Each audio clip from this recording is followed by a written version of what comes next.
right. Yes, sir. What's up, folks? We're back. Another episode. This is episode 24. Last time we had... Are you sure it's 24? It's 24. Last time we had Antonio, which was episode 23, because he was talking about Jordans, and he was wearing his Jordans. I don't know which ones they were, but... Good point. But yeah, so now I know it's 24. And speaking of Antonio, we have him back again. Yeah, he's back. Today.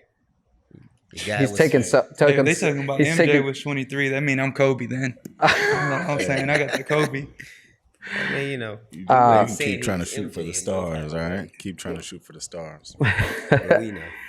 But we're here. Yeah, the last episode was really good. Went really long, but it was very good. I thought it was pretty we're talking about the nutrition part of everything, and Antonio kind of went into the relationships toward the end, so he kind of asked a couple of things, me being engaged and all that stuff. So it was an all over good episode. So that's why we brought him back. Right. Which aired today. So I've finally got it pushed out. Well, not today, which is Wednesday the 15th, day after Valentine's Day. Okay. So by the time people hear this, it'll be next week. But oh yeah. So happy Valentine's Day to all the lady listeners and all our subscribers who are ladies.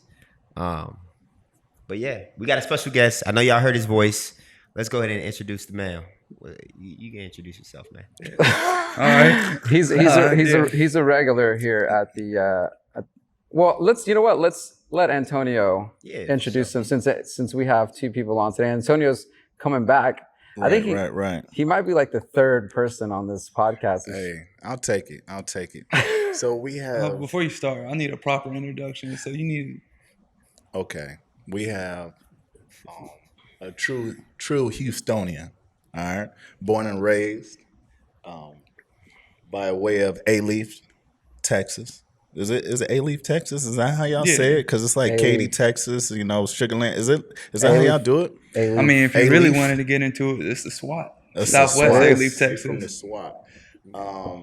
He is a father. He is a professional baseball player, Dillion Thomas. We have Dillion Thomas here. He's been training with me for the last, 5 years now?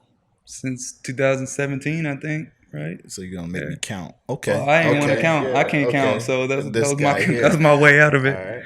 All right. We linked up we linked up because of his birthday. It was your birthday when we officially linked up. Zach Wells invited me to your birthday at Lincoln off of Washington, and he had this boot on his foot.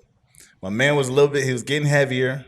He was coming off of an injury. And he can tell us where the injury came from, but he had an injury. He had this boot, and I was working with a couple of guys, and he asked if he could come in and work out, and I mean, I would say since then we've built more than just a training relationship. This is right here, my brother. We're more than friends. We bicker, we fight, we love one another. But go ahead, man. Tell us a little bit about yourself and your journey. Let's start there. First off, that was a great intro. Yeah, I appreciate it. Look, if I ever die, you talking at my funeral, just like that. Artist formerly known as Prince. It's not gas. Yeah. No, but I think the crazy thing about like you and me linking up was we had like so many mutual people. Mm-hmm. It was like guy I played high school baseball with. One of my best friends, Chris Lopez, ended up playing baseball at Texas Southern, and you were the strength coach for them at the time. And so for the longest time, I remember, Chris would always hit me up. He'd be like, hey, man, I know you're training on your own. You're kind of doing your own thing. He's like, but you need to get with this guy. He's like, he's training these other guys that play ball. He's like, he's training Springer. He's got, another guy I played with in college named Zach Wells. He's like, you need to get with him. I'm like, all right. I kind of brushed it off. I'm like, all right, whatever. But then somehow, I forget how, but I ended up linking up with Zach. I think Zach came out to the baseball field. We're at Baseball USA.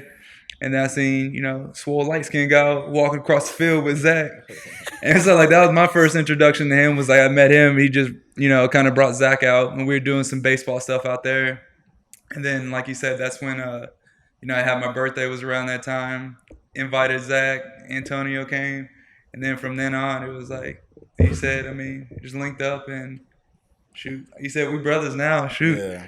And let me add to that. Chris, when I trained him back when he was at Texas Southern, this is how he kept presenting it. He's like, "Hey man, I need you to meet my friend from high school. You guys resemble each other." And I know I'm a sex symbol. He got a little work to do, but I'm a sex symbol, and I don't think we look like each other, but we both are light skinned. I will say that. No, I mean we are light skinned. No. Ever since then, I mean, the start of it, he could tell you a little bit about the workouts that I had him do because he was coming off of an injury. He was, he put on some weight, and I would put him through the ringer every day. It was just like the mission was, to get him back to that performance level, but then also we had to take some of this weight because you couldn't do anything because it was his foot. He injured his foot, right? And so you get injured a lot. I wouldn't say a lot. I mean, no, I'm not gonna say a lot, but I feel like the way I play is like, when I play all out. So the stuff's bound to happen. Like you're not an athlete, and you're not gonna go through a season without having something. True. Like there's always something that pops up. But I mean, for me, I've had some unfortunate injuries, and it's not even things I feel like that really you can look back on and be like, oh, that could have been prevented. Right. Like for me, it's just been freak stuff. Yeah. Like my first year pro ball, I ended up having a handmade surgery, and before it happened to me, I'd never heard of a handmade, but apparently it's a frequent, it's a common thing in baseball. Guys break their handmade bone, have to have hand surgery. But like with me, I had the first one, ended up having surgery, got it done, was feeling good. And then the next year it came back and somehow, starts hurting again. And I end up going in and getting it looked at, and they're like, "Are you sure you had surgery?" I'm like, "Yeah." Like they cut me open. I was throwing up from the anesthesia. Like I had surgery. And they're like, "Well, then if that's the case, like your body laid down so much calcium and rebuilt the bone, and I broke it again." So it's like little things like that. Like that's out of my control. Like I couldn't have prevented that. So I'm gonna say like I'm injury prone. Yeah, like people would say, "Oh, that guy's injury prone." Like I'll be honest. Like you would have. Like I just had some bad luck, honestly. Right. No, I get that.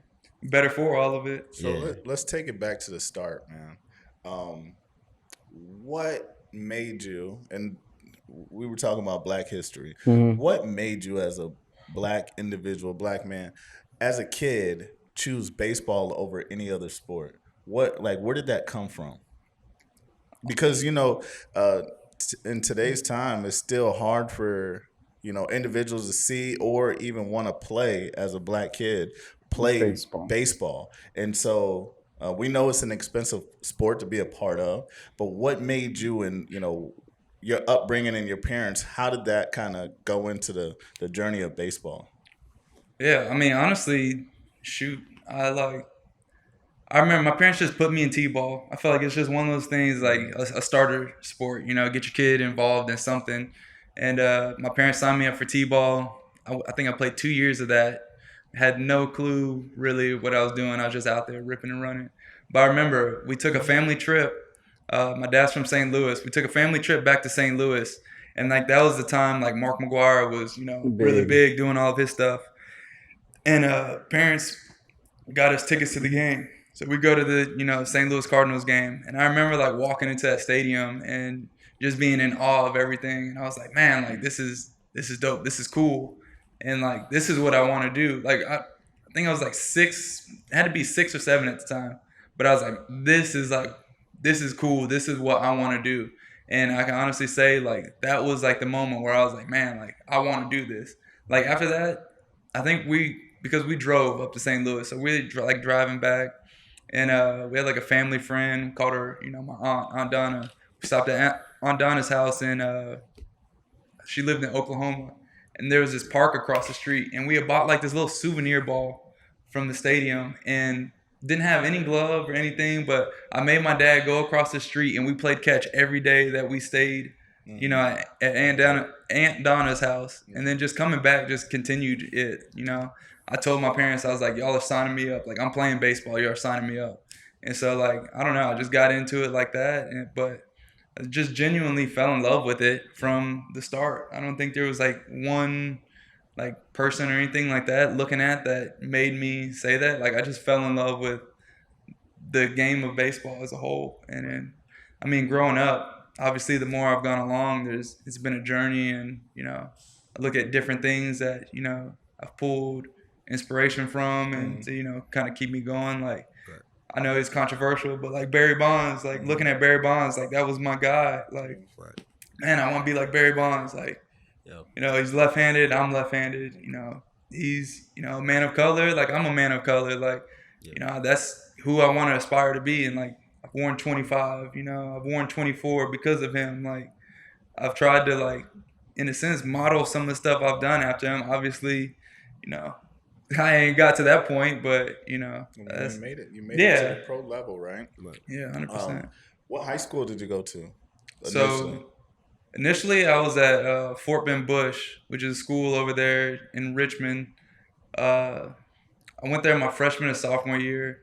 You know, freshman year was cool. I was on varsity. You know, as a freshman, I thought that was, you know, a big deal. Sophomore year, we ended up like getting a new coach. And being the new coach didn't really see eye to eye, and it wasn't anything like relationship wise. It was just more so as like I genuinely like had a vision for what I wanted to do. Like I said, I knew I wanted to play baseball. Like, that was what I was gonna do. Like, growing up here, like we'd always go watch Rice baseball games because they were good at the time, and it was like we'd go watch Rice games, and those tickets were cheaper than Astros games. So that's you know. The next step up for me baseball wise to go like watch guys. So I'd go there. So like that was my goal in high school, was like I'm gonna play for Rice. You know, like whatever I gotta do, I gotta play for Rice. And like took this class and everything. It was called Avid class. And like we would sit there and talk about it, and the teacher was like, you know how much it costs to go there, right? Like that's $40,000 a year. Like, you think your parents can pay for that? And I'm like, oh, I know they can, but like that's what I want to do. So like my mind was just like set on, you know, achieving these goals within baseball. And I mean, like I said, just the things I felt like the coach was doing, like didn't align with me being successful. And so it was like to the point to where like I would put in extra work and I'd be criticized for putting in extra work. I'd be, not to, you know, brag or sound arrogant, but like my sophomore year, I was probably the best player on the team. Like, it really wasn't close. It's the best player on the team. And like I would stay, my dad would come up to school and we'd stay like an hour or two after practice. He'd throw me BP. We'd be the last ones to leave. Like, we'd lock up the cage, we'd lock up the field. And I remember getting called in the office one day, and the coach was like, you know, you and your dad are up here, you guys are practicing, like, you know, but you're taking thousands of the wrong swing. And I'm like, all right, man, like I'm getting better. Like, nobody else is doing what I'm doing, but like, why am I being criticized for that? And so it's like little things like that. It was just like I'd come home and like talk with my parents, and it was like, all right, like obviously like that's not beneficial for what you're trying to do. So, you know, fortunate enough, I ended up transferring to Westbury Christian here in Houston, and graduated from there. And I mean, if not for that move alone, like wouldn't be where I am at all. So like the fact that my parents like made that leap of faith, like for me was everything. Like genuinely, if I don't make that move, like I'm not playing baseball. Like, probably would have quit baseball. Probably would have tried my luck at football, because at the time, like all my best friends were playing football. Like, they had a decent football program. You know, so it was like one of those things. It's like, all right, man, like I know I'm athletic, I got a bigger body, like I don't want to deal with that coach. Like, let me just play football. Like, that would have been my mindset. But I think that's a testament to your parents too. Like, yeah, you know, 100%. a lot of times parents they tend to like overlook that type of stuff, or maybe don't have the relationship with their kid to the point of where they're open with them about that, and then, you know, they're actually like, okay, you know what, that's something we could do. We can transfer you because we want you to have the best education. Want to have people above you that, you know, are going to look out for you. And if he's not looking out for you, if he's being too critical of you, or just in general, just doesn't have your best interest at heart. Like, they can see that, then yeah, I like that. So respect to your parents, man. Definitely. I know 100%. Like financially, it was not something that like, it really made sense for us as a family, but like they made the sacrifice. And I mean, shoot, even into like my professional career, they've made sacrifices to help me along. So genuinely, like without them, like, like I get emotional talking about them because like they have held me down from day one. Like, Right. That's dope. That's to really, really to dope. have that, man, to have those parents that really would sacrifice anything for their children, their child. And you do have a sister, you have a younger sister, but for their children, it's like it just speaks volumes of just how people kind of should operate. But not everybody has the best parents, right? But you've been you spoke about, if you didn't have that, you wouldn't be where you are today. Tell us about a little bit of the journey of where they come from and what they've done over their career and things of that nature. Their background. Right. So my mom was born and raised in Miami, Florida. She ended up moving here. I think I couldn't tell you what age, but I know she moved here kind of after high school or whatever. And my dad grew up in St. Louis, obviously, and he ended up moving here. I think more so for work than anything. But yeah, I mean, shoot.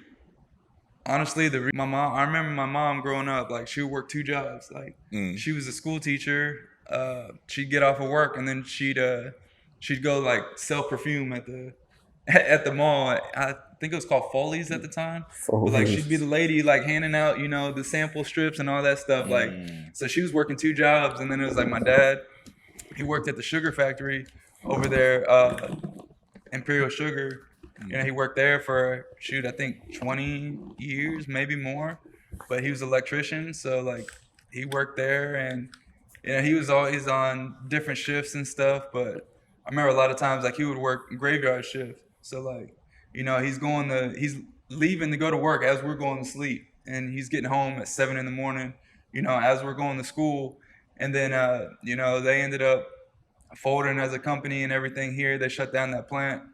He ended up getting a job at the Houston Chronicle, doing electrical work. And it was the same thing. Like he would work graveyard shift because, the newspaper, they print it at night. So they need people to do it. So he's working graveyard shift. But I mean, between those two, like never made any excuse for nothing. Like they were always there. They were always supportive. Like I said, mom working the 2 jobs, she would make sure that, she always had enough energy to, take us to do whatever. And same with my dad. Like my dad would get off work 7 a.m. or whatever and not have any sleep. And he'd go out there to games with us on like 2 hours of sleep and then go to work. Wow. Just like stuff like that. So like I always thought like, all right, if they could do that, like this is easy, Right. Absolutely. No, that's a testament to your parents again, man. I think that that stuff is important too because that rolls over, right? Yeah. Like to you, because you being a parent, right? How you look at your daughter and when you wake up in the morning and knowing that you got to do what you got to do because your parents did worked twice as hard, both man and woman, So I think that's one big thing that we try to put a spotlight on. One of the things that me and John, when we first started this podcast, was like we always want to hit on fatherhood and how to like give our viewers and give people who listen to the podcast insight on like, when it comes to like raising children from a dad's perspective and stuff.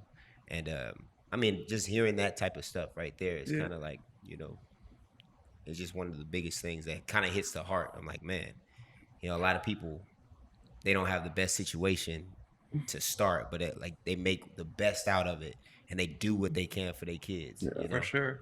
Yeah, like I mean, like with my dad, like he didn't grow up with a father figure in the house, So like me being a dad now, a lot of the stuff that I do or say, like I get it from him. So like now that I'm a father, like I've taken time to like kind of step back and be like, damn, like this man did what he did for me and my sister without somebody showing him how to do it. I'm like, I couldn't imagine because like I said, everything I do, like I got it from him. Like, So like the fact that he's been able to, raise 2 successful children, like without somebody showing him how to do it, like damn man, Big time. like props to you. Right. Honestly, man, a Let's go loving, into your- caring individual. I would say that Yeah. his dad is. I've met his mom and dad, and those two right there, real genuine and real caring. They love their children for sure. They love their granddaughter as well. Well, they just, good people. I mean, I could tell. I met your mom whenever she came in here, and I met your dad too that one time, and just good people. I mean, don't seem like it just seem like easygoing people. That energy They is care just, for you. And then it's funny because they care for Antonio too, right? Like your mom came in. And that's set up mom the and Christmas dad right tree. there. That's You know what I'm saying? Like you said, that's a brother. So yeah, that's mom and dad right there. Yeah. So that's, Do, dope, man. do they love your daughter more than they love you? Yeah, I mean, it feels like it. It feels like it, but I mean, no, I can't say all the stuff I just said and It's just- say that they don't. But it's just one of those things. I think that like as because you're around sometimes like friends or whoever that have kids, and then their parents are like all like will do anything for their grandchildren, yeah, and then like the kids are like whatevs, like, but the grandchildren anything, and it's just like there. I think doing it's it. just a What different is it? relationship. It is. you I know? think it's just a different type of love. Because I mean, if you think about it, like, I mean, like when your kids have kids, you're like, oh, that's part of me as well, right? Right. Like, so when then you're like, it's almost like you get to start doing it over again, but it's like you give them back to like Yeah. their parents, and you're like, oh man, I want to do this with them, but it's like, all right, I'm done. Take Exactly, and that's a joke they always make. They're like, yeah, we don't mind sugaring her up because we don't have to deal with it. We just give her back to you and let you do it. And it's That's like fine. that's payback for you. But I'm It's like, all over the place. I'll take it. Yeah, I'll take that. But I wanted to go into about in your daughter too. So how old is your daughter? She turned 6 back in November. So Okay, 6 years old. What grade is she in? Kindergarten. Kindergarten. How's that been going? As far It's as been good. I parenting? mean, we had her yesterday was Valentine's Day, obviously. So we had the little Valentine's Day party. I showed up, she's sitting there with her cookies and juice and stuff, and I don't know. I feel like the older you get, like the more you start to realize like what's important. And like for me, like the big thing is because I do leave and have to leave them for majority of the season, like I feel like I miss out on like a lot of time with them. Yeah. So it's like, man, like lately I've been trying to like make more of a conscious effort to like, all right, like make that the priority, like spend that time, because as kids, like they ain't gonna stop growing, True. Don't miss any opportunities with them. Like it may sound like a burden at the time or something that you don't want to do, but it's like you're never going to be able to get that opportunity back to do that. Right. You're never going to be able to like have that conversation. You're never going to be able to, like with her, like playing with her Barbies. Right. Like she going to grow out of that one day. Mhm. So like I'm going to be sitting there one day saying like, dang, like, what happened to us playing together? Like you ain't gonna want nothing to do with dad at some point. True. So it's like make the most of it now. Like one day I'm not gonna be able to pick her up. One day I'm not gonna be able to, give her a kiss on the lips without people looking at me funny, So it's like little stuff like that. Like I'm trying to make sure like I take full advantage of that now. So like I don't look back and say like, dang, I missed that. Trust me. Like I'm gonna miss it enough already, but Right. Nah. Do it, bro. yeah. So with your career, you had Jade at what age or what year were you in when you were, when you had her? I think I had Jay when I was 23, and that was 2016. I had her when I was 23. I think it was my 6th year of pro ball. I was with the Rockies at the time. I had just gotten the AA, and it's crazy because like we had her, and that was like when we found out that we're pregnant with her. Like that was the best season I ever had. I don't know if it was like something flipped in my mind to where it was like, all right, man, like, yeah, like let's get it going. Like you ain't got time to waste no more. Like you got a kid on the way. It's time to like start making moves. Like let's get after it. Had the best season of my life, and then she was born, and like that was the off season. I ended up meeting Antonio. Because I got a picture. Yeah. Of holding Jade when she was a little baby. Like couldn't even move her head really. She was just sitting there, and so I remember that night. We ended up meeting that year, and then like I said, when we found out, we were pregnant with her, that was like the best year I had. And then the next year was probably the worst season I probably had in, like, as far as everything. It just felt like literally I went from like being up here, like, all right, man, like you're finally making moves, to all of a sudden it's like thrown right back at the bottom. And it's like, damn, like now I have a kid on top of that. And it's like, all right, like, how am I going to provide, for my kid when like all I've known is doing it, doing this, like this has to work. So like that, that was a lot of weight to bear, like you said, that's when I had the injury and everything too. Like, so when Jade was born, I was literally in the hospital on a scooter, with my foot in because I was non-weight bearing at the time. I had the foot surgery and it's non-weight bearing, so I'm scooting around Texas children, on this scooter through the hallways, flying through the hallways because them floors are smooth as anything. So I was sitting there just ripping that little scooter, flying. But I mean, it was crazy looking back on it, honestly. That's dope. So, you continuing your journey playing. You played for multiple teams.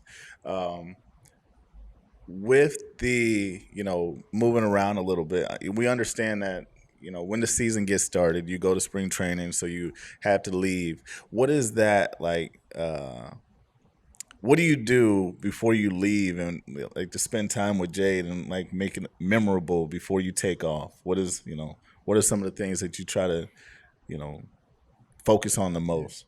I mean, I don't think it's anything in particular. Like I said, I just try not to miss the moments, like I said, like literally the other day, because we work out at 8. Right. Jade's Valentine's Day party was at 9. And I was like, Victoria asked me at first. And I was like, I don't know if I'm gonna go. Like, I got to work out at that time. Like, I don't know if I'm gonna go. And then Jade came and followed up and asked me like a little bit later. And I looked at her and I was like, I said, man, like I can't miss that. Cause like I started thinking back on, when I was in school and we had those parties and like my mom would show up to them. And like, it was a big deal. Or like my dad would bring me lunch to school. Like, it was always a big deal, like when your parents would show up to school. Yeah. Like it just meant the world. So I was like, man, like I can't miss this opportunity because she's not gonna have another kindergarten Valentine's Day party. Like I said, like she's gonna move on from that next year and be in first grade. So it's just like, don't miss the moments that are there. Like nothing else is that important, honestly. Like absolutely, I'm not gonna get that much better by getting in one workout. By skipping her thing, like I'm better off just doing that. Like, yeah, the fact that there's a conscience behind it, like, cause for some reason, right? Not us, but like, there's people out there that, like, I don't see how guys can go through, especially raising daughters. I'm sorry to all the listeners who like have sons. I just feel like from a guy's perspective, raising daughters, we have like so much more emotion involved, so much like. It's a big obligation, although raising a son is important, right? Right. Not trying to take that away, but raising a daughter is different. So like missing out on stuff like that, like just a little bit more emotional. Yeah. I think it's because you feel like you want to like protect them. Like I feel like, I mean, obviously I don't have a son, but I feel like the thought process of that is like, oh, he's a little man, he's a young man, like. He needs to learn how to take care of himself because eventually, like, he's gonna be that man to have to take care of himself, and people are gonna look to you, to take care of them.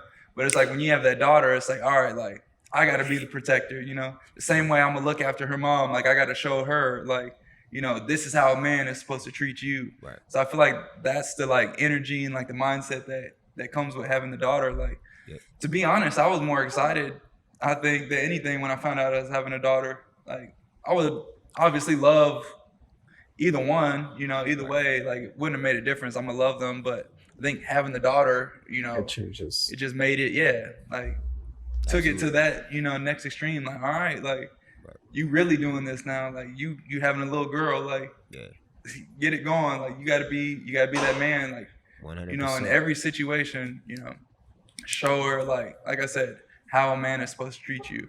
You gotta set be that role model. Yeah. Yeah, be a role model for sure. Because you would hate for it to see 10 years down the line she's choosing, or in general, because eventually that's what young women are gonna do: either choose a man or choose a woman nowadays, right? But you want her to look at whenever she's dating to look and find somebody who has the same values as you or treats her the same way that you treat her mom Right. or the same way that she's been treated by you. You know what I'm saying? Mm-hmm. So you don't want her looking for anything else. Definitely, and don't settle for anything else either. Like you said, have your core values and set your standards and stick to them. Like, don't lower your expectations just because of what you see around you. Like, nah, like this is what dad said. Like, this is what daddy did. He set the standard. Like, everything else needs to live up to that. And I think, I had a younger sister. She was 2.5 years younger than me. I think that kind of helped prepare me for, fatherhood with the daughter. So, I mean, because I look at my daughter, Jade, and I see a lot of my sister in it, which is hilarious because, like, I think of, like, little times, like, where I used to, scare my sister around the house and stuff like that. And so, like, being goofy, I'll do some of the same stuff, like, with my daughter. And, like, her facial expressions, I'm like, dang, like, you look just like my sister. So. That's funny because your daughter looks just like your sister. I was going to say that. Your sister just came in, yesterday or the day before? And I'm like, that's where total split image right there is his sister and his daughter. Yep. Now, you said Jada 6.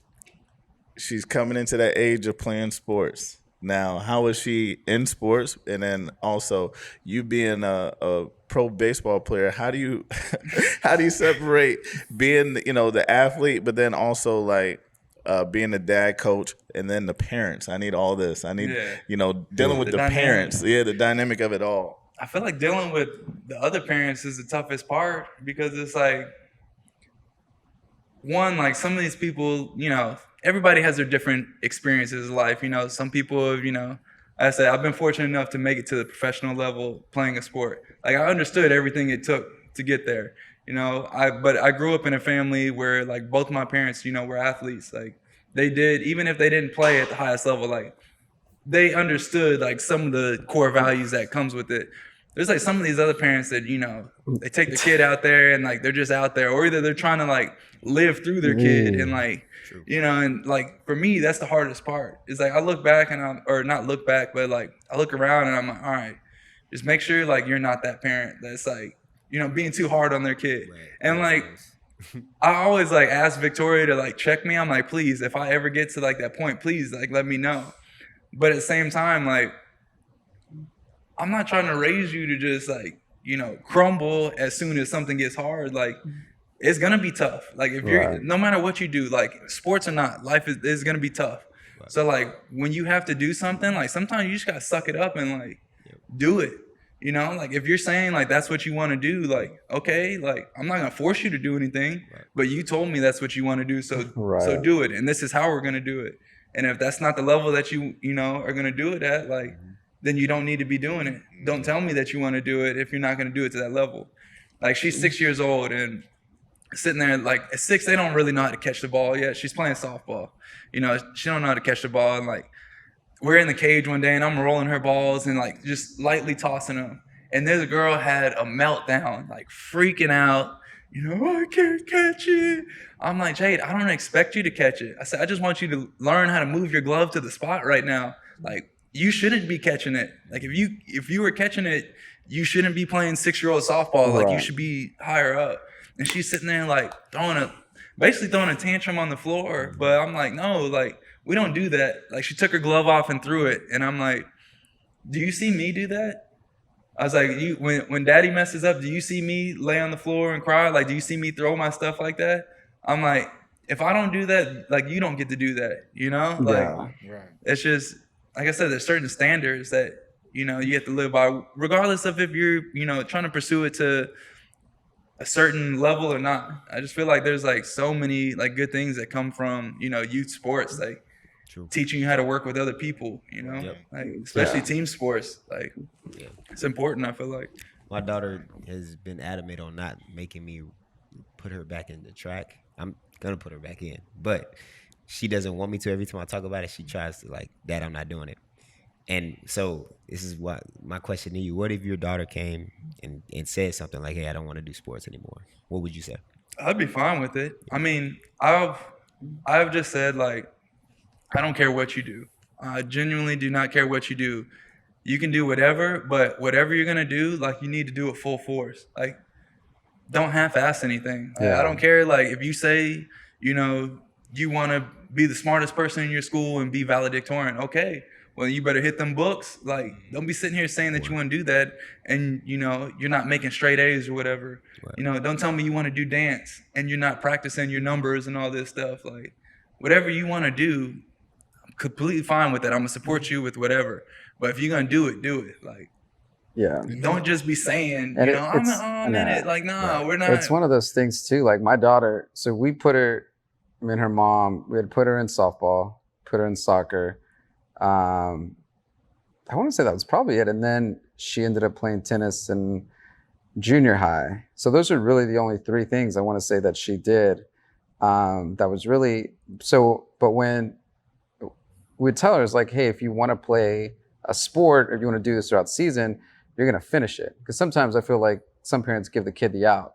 And it's like, they don't want to play anymore. Like they're maybe a few, like half the season in, and they're like, they just don't like it. And they don't want to play anymore. I'm like, then you're teaching them they can just quit. Right. So there's like those little things that you want for them to take on in life, like in anything. Right. But it's just like showing them at a smaller scale of like, when I asked you at the beginning of the season if you wanted to do it again, you said yes. Right. We enrolled you, so now we're going to finish it. Regardless if you like it or not, you're going to finish the season off. Once the season's over, then we can discuss, hey, do you want to do another sport or what do you want to do? But I always say it's like you always want to just keep them busy. That's another thing too, like because like what do they say, idle? What do they say, like an idle mind or an idle whatever? It's just like you don't want kids to just. So it's like my daughter plays tennis. She's been playing varsity tennis since she was a freshman. Right. And she's in her junior year and, sometimes she's like, and she's, she gets after it, but there's times where she was like, I don't know, like she didn't want to play something or I'm like, well, you're in season. Like, what do you mean? You still have to finish it.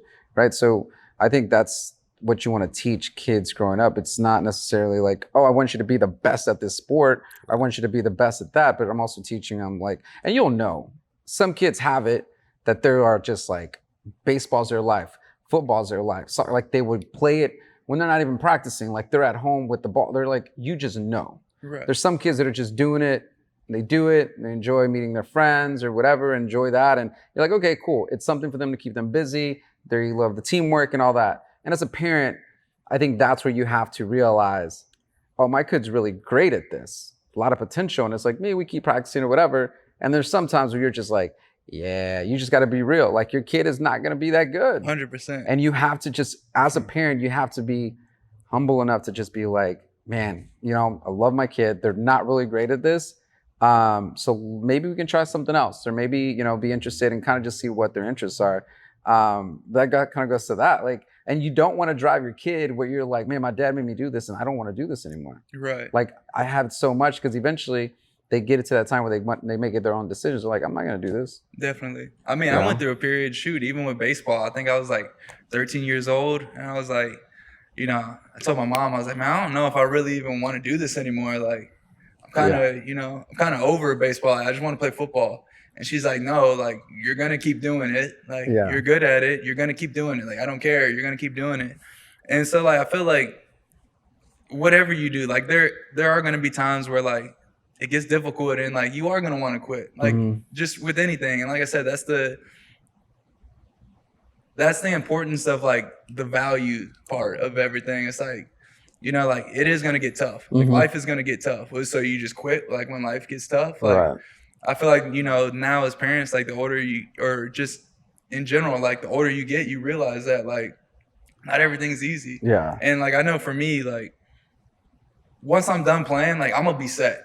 You know, I'm gonna be set regardless because it's like, all right, man, like I put in the work, like I fought through injuries, I fought through this, like I didn't quit when stuff got tough. Like the real world in a sense is gonna be easy because it's like I've learned, how to deal with adversity. So it's like, all right, like what's gonna faze me that I haven't already in a sense kind of dealt with on a different scale.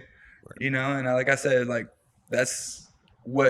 that's all I want my daughter really to get out of, playing the sports. Like I said, if she's good at it, cool, great. Like if you end up, pursuing it to, a high level of doing anything, like cool, great. I'm proud of you, like, But at the end of the day, like just work hard. Like work hard, understand that there is going to be adversity in life and like fight through all that. Like there is no quitting. Like, hey, there's no quitting any of this. Like, you wake up in the morning, like you're breathing. There's no quitting. Yeah. Like, you got to make it through the day. Installed in you though, like inadvertently, like by telling you, like, no, you're not gonna stop doing this shit. 100%. Keep you going, right? See, and I think that's the question you were asking the most, or you were asking Dylan was like, you know, she said that she doesn't want to run track, right? Yeah, exactly. But and just because this shit's hard and it's hot outside. Right. Well, like that was like with Jade. Like we started her in soccer, and like she straight up was like, "It's too much running. Like I don't want to do that. I don't want to run that much." And I'm like, "All right, that's fine. Like as long as you're honest, like that's fine. We can do. What else do you want to do? Do you want to do something different? Mm-hmm. Oh, I think I want to try softball. Okay, like that's fine." That season was over with. I'm like, all right, what do you want to do? Like, do you want to play softball? You want to go back to soccer? Like, would you want to try something new? I want to play softball again. Okay, cool. Like, you just like let me know, you know? And I think the true hurdle that he's trying to go over right now is because he knows she's good. The coaches tell him and her that she's good, and they have her running at the couple age up, like they moved her up. So it's like, but she's sitting there and she's like, it's hot, I don't want to run, and I guess John, you could speak on that. Like, at what age do you allow your child to make the decision to say, this is it? Because you could essentially give in and be like, okay, let's just hang it up, but then you might miss the moment. Like, you might miss the opportunity to get moved up in JV, in junior varsity or junior middle school, and then the next level, right? And so, I'm the only one with no kids, so I'm kind of taking notes as I'm listening to you guys. At what age do you allow your child to say, you know what, I'm done. I don't want to, but you already know that they're good and they have. I think once they get into when they're running for their school. When they're eligible to run at their school, right. I think that's where you get to a point where you're just like, okay, because there's so many more factors that go in. They get a lot busier with school. It might be like, they're in clubs or they're doing all this other stuff. So it's like, at one point is it like, man, because they might find interest in something else. And right. I think that's where you're kind of like, okay, because then they might gravitate like, yo, I've done this my whole life. Or I've done this for so long, like I'm used to it and I love it and I enjoy it, because their love for it might grow, right? And I think at that time, that's where you're like, all right, cool, like, well, go ahead. Because I think like my daughter did in middle school, she did tennis and then she played volleyball. So she did both, that's right. So she did volleyball. And she knew, she was like, volleyball was cool and she enjoyed it, but she's like, it's not for me, like she was like, this isn't my thing. And she just stuck with tennis, because she would do volleyball what do they do that? Like in the fall, and then tennis was in the spring. And so now they just do it all year round. They have both. But yeah, when she was in middle school, she did both, and she left volleyball, because I told her, I was like, "You're gonna try out for volleyball in high school?" And she's like, "Nah, I'm just gonna stick to tennis." And so I was like, "All right." And I think that's where you can, because she'll probably play something else, right? Like when she gets into it, because that's the thing. So now it's a lot of. So now that they don't have like that school, those things at school, she doesn't have access to be like, okay, well, this season they're playing basketball and I can do track next season. Right now I'm gonna go try that and be like, because now you'd be like, you trying to play basketball now, and we got to do track, and we got to do this and track. You're just like, but there it's like they do practice at school. They're at school practicing. Like it doesn't take too much time away from what your life and what you have to do. And I think once they get into it, because she might be like, all right, I'm gonna run track, and then be like, you don't want to play basketball. And then you never know. She might be like, has some handles for somehow. Like, you're like, what? And she has a shot. You're like, dang. And then now it's like, all right, now I just want to do basketball. And she's like, I did track and stuff. I'm quick and I'm fast. But so I think once they're able to do extra, like different, like take it to that school level of like participate at that school level, I think that's where you can kind of just be like, all right, well, go ahead and try it. Because they'll try it. She might be like, hey, and it doesn't cost anything. Yeah, that's the thing, stuff, right? So like at that point, that level is different. Because if you're not financially able to provide, the kids want to play all these 4 things. You're like, what? No, like that's expensive. First off, that shit expensive. So that's what I'm saying. So when you get to that level of school, it's free in a sense, like True that. you're just going, you're just playing. You can choose. That's at it. That point. It makes That's you feel it. a little bit better about being like, you don't want to do it no more. Oh, okay, well, it ain't cost me nothing. But it's funny though, like talking about that, because like I immediately think of my sister.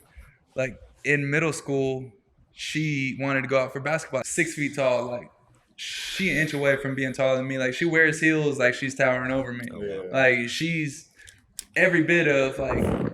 If you look at her, it says basketball, volleyball, and it's like she played basketball her 7th grade year, and even then, like she was taller than most of the girls, but she hated it. Like I think she got hit in the mouth one time because like girls basketball at the time, like it's not really a whole lot of skill. It's just go get the ball. Yeah, they're going after the ball. I think she got hit in the post one good time, and she was like, "Nah, that was it. I'm good. I don't want to play no more." So it's just back to softball. And then, she got to high school and they have volleyball. So it's like, all right, like, you going to try for the volleyball team? Like, because you're tall, you can jump, you're athletic, all this stuff. She went out for volleyball and she was just like, yeah, like, it's not for me. So it was just like straight softball. Because, like, she had played softball, her entire life. That's all, Right. She played softball, I played baseball. Like, that was what we did. Yeah. And so it was just funny, like, hearing him, speak about that, like, with trying the different things, but got to give them options. That's kind of the conclusion I came to too. Is like, you know what, I'm gonna let her. We talked about it. She wants to do tennis. I found a tennis coach. Put her into some tennis. Let her try it out. Maybe one of those things where she goes, she's like, either maybe she may not be great at it, may not like that, or she might be great at it, and I'll be like, you know what, just go ahead and keep playing tennis. Yeah. So, but you do have to be on. There has to be an honesty.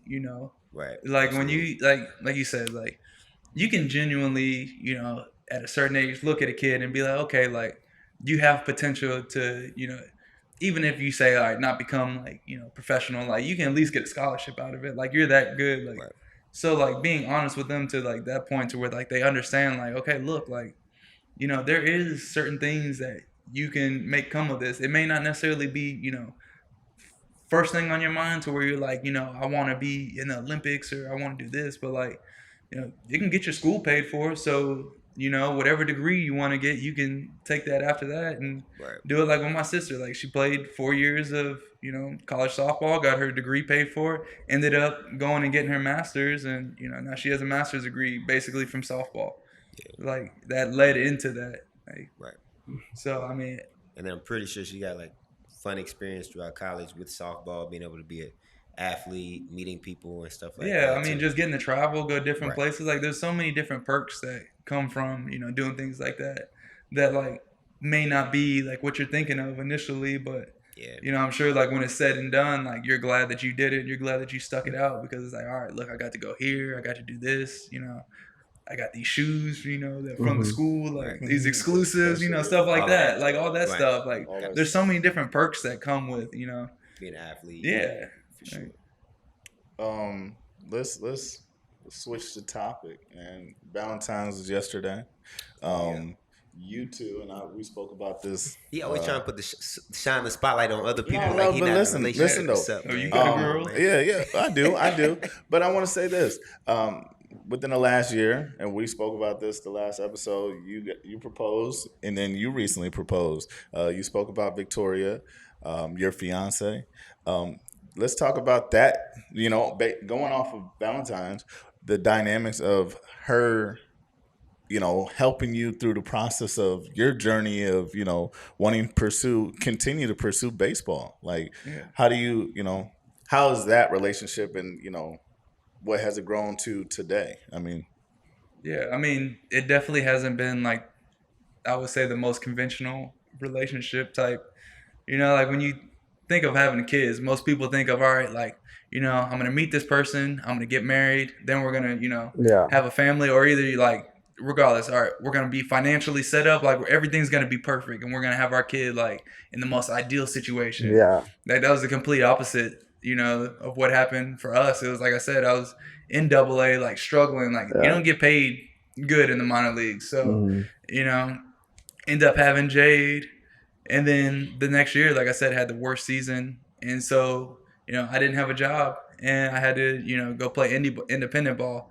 And with that, it was like, all right, she's stuck in a tough place because, I feel like as a man, like you feel like you're supposed to be that provider, for them. Like, as a dad, like I'm supposed to be the one taking care of the family, like caveman style. Like I'm going out, like I'm bringing food home for us, like. I'm taking care of families. Go on a hunt. Yeah, exactly. Coming back, bringing a whole. Exactly. Like y'all stay right here. I'm gonna go out and do this for us. Go bring a whole bear back. Yeah, but it was like that wasn't the case. Like she ended up having to bear most of the weight, and I mean, shoot, without her, like I'm not where I am. Like she genuinely, like when you talk about people like hold it down, like. I would say like she held it down, like she was like, all right, like I understand like this is your dream. Like that was your dream before you met me. Like I understand we're not in the most ideal situation, but like we're going to make it work. Like we'll figure out how to do it together. Yeah. And I mean, I feel like that's, just made our relationship that much stronger because it's, to have somebody that supports you through. Yeah. But not only like support you through it, like go through that adversity with you. So it's like y'all are growing together. Like, no, absolutely. It's different. All right. Like, everybody has their struggles, but it's different like when both of y'all are like thrown into the fire together and it's like, all right, like I got, two choices. Either like y'all come out of it or you just sit there and say, all right, we're going to sing or, so like the fact that we were able to and are still able to like navigate all this, like it's a testament to, her strength as a person as well. And I'm grateful for her, like you talk about meeting people, right. For all the time and, certain people being brought into your life, like 100% she was brought into my life for a reason because I don't know too many women that, would have sat there and put up with, in a sense, to say like a struggling at the time, feel like failing, athlete. Like I'm not going to sit here and watch you do that. You're not bringing no money home. Like we got a kid that we need to, take care of. Like there's a lot of women who will just jump ship. And then come back after you got established, which is like it's fucked up. But there's a lot of women that just won't sit there and endure that, So or either just be like, well, you can go do that, like whatever, but I'm gonna need child support. Like she asked for a dime, she asked for nothing. It was like, all right, whatever you got, we're gonna do it together.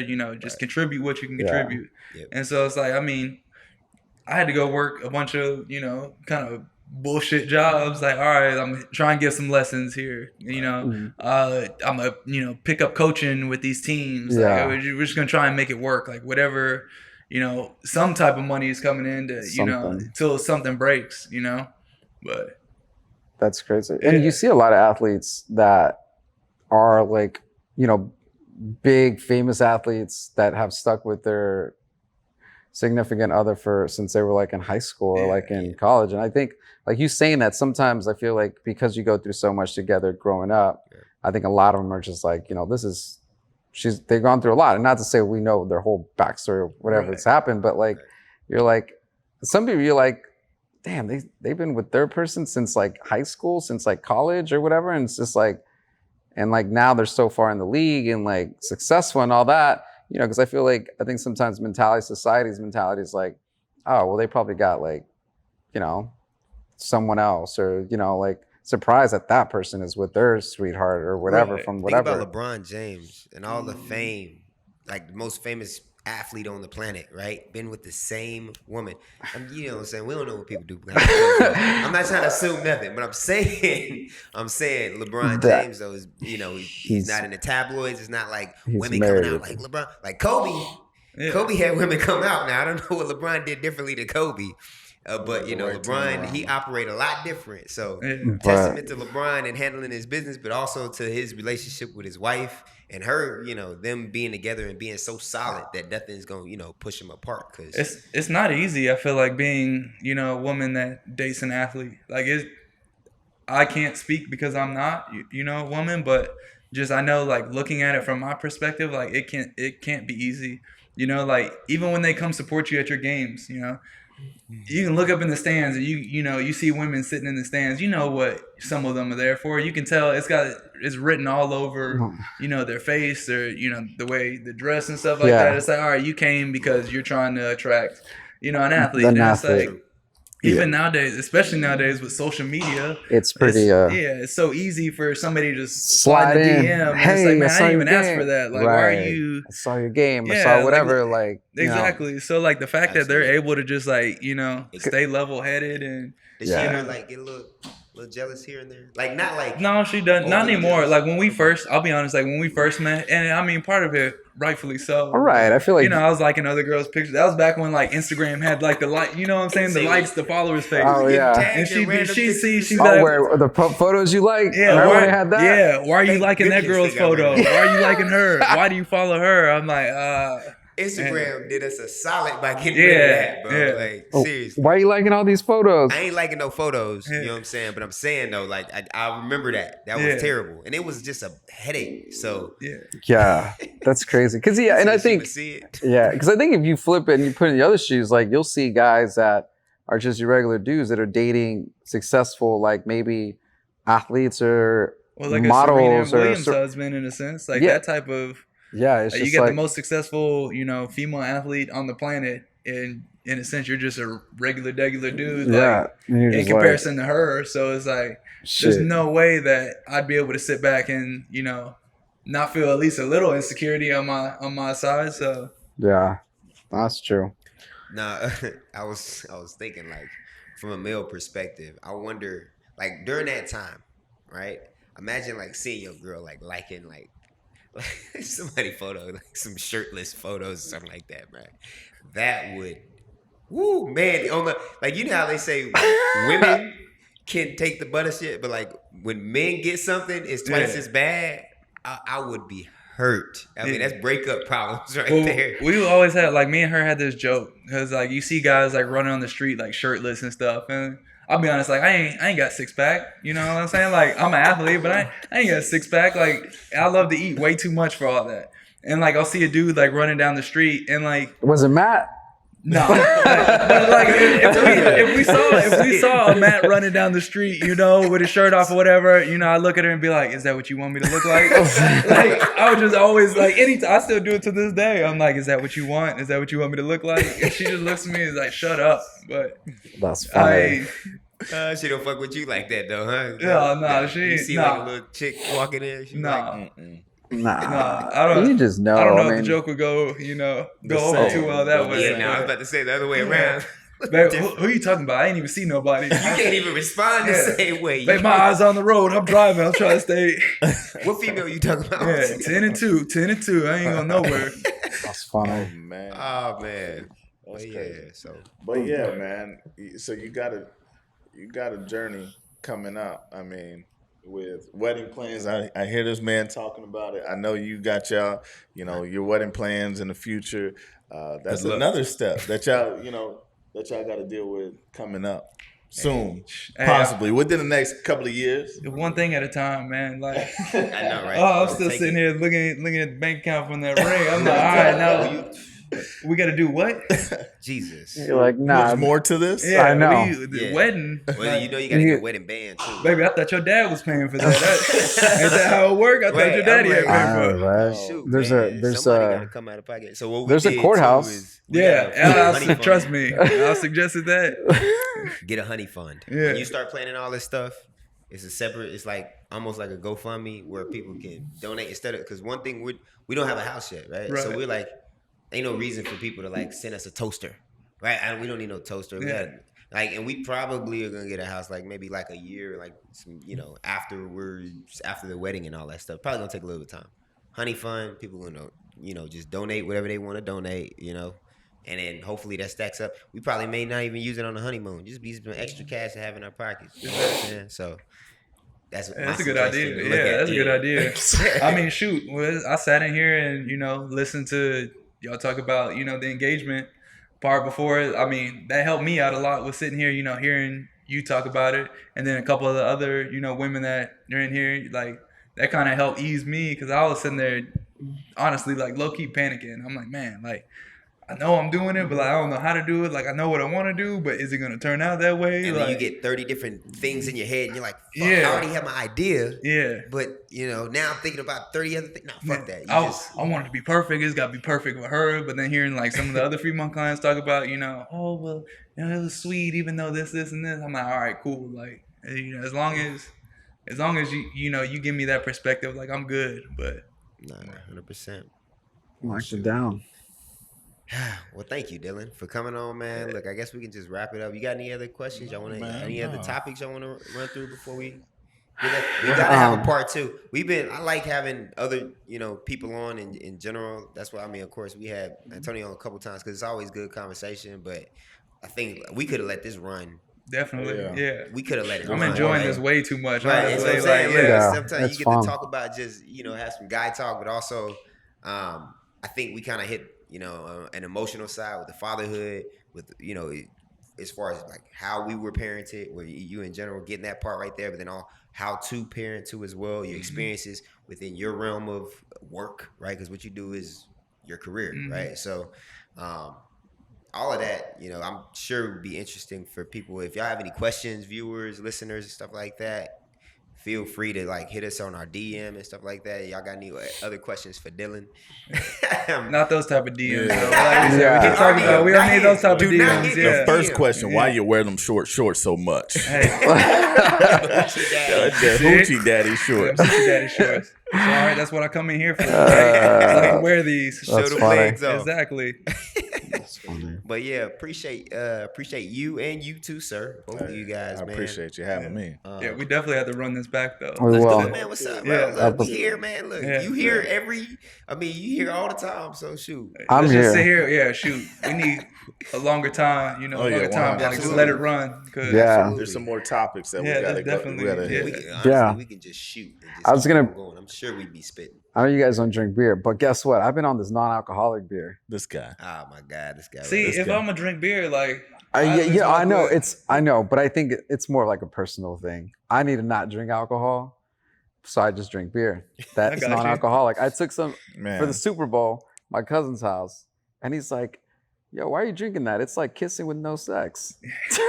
It's more so you And got I'm the like- decaf coffee. Yeah. He over there don't want You that. just consuming calories for no reason. That's what I'm saying. man. At this point, But, at this listen, point, if I'm gonna do that, I need something. if you to want come a out beer of with it. it.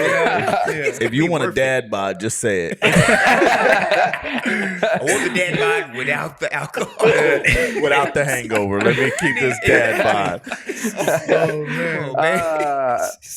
That's well, funny. shoot. But yeah, But part 2 coming soon. yeah, we'll Definitely. do. Plan that. Yeah, we'll Definitely. talk off the mic about that, so we can get that rolling and get you back in here. We can talk and we 100%. can talk about other stuff too. For Deep sure. dive into other things. The This- baseball season coming up and Right. things like that, because that's right around the corner. With spring Yeah. training, people are reporting Next week. right? Pitches and catches Pitches- reported today. So Today- yeah, cool. Yeah, we'll do that. We can dive deep into that sure. because I love Definitely. me some sports and get your take on, dive into that. definitely. What you expect, who you expect to win the World Series, or who you expect to like this and that and stuff like that. So For sure. cool. For sure. This has been another Fatherhood and Fitness episode. Episode Thank you for 24. tuning in.